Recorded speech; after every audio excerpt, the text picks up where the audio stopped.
মা এরকম ভাবে হাসছে কেন? ঠিক হয়েছে, এবার বুঝুক। ও মা, মা কি হয়েছে মা? জানিস না আজকে একটা হাসির ব্যাপার হয়েছে। ওই যে পাশের বাড়ি তো মিনতি কাকিমা আছে না, হ্যাঁ ম্যাম, মিনতি কাকিমার কি হয়েছে? 6,500 টাকা বিল এসছে। বাবারে বাবা, 6,500 টাকা। ভালো হয়েছে, এবার বুঝুক ঠেলাটা। প্রিয়ারা তো বলছিল ওরা সবসময় এসি চালিয়ে শুধু রাখে। বলে আমার ছেলে মেয়ে গরম সহ্য করতে পারে না। নে এবার বোঝ খেলাটা। এ বাবু, আমাদের বিল এসেছে না?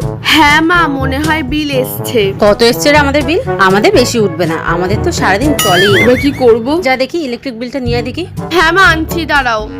তুই দেখেছিস কত এসেছে? উফ, বাবা না মা, আমি দেখিনি। যা যা যা, আগে বিলটা নিয়ে আমাকে আবার বলতে হবে তো। ঠিক আছে, দাঁড়াও, আসছি।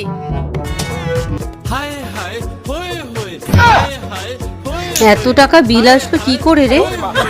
হায় কপাল। ও মা, আমি অল্প একটু চালিয়েছিলাম। 7,000 টাকা অল্প একটু?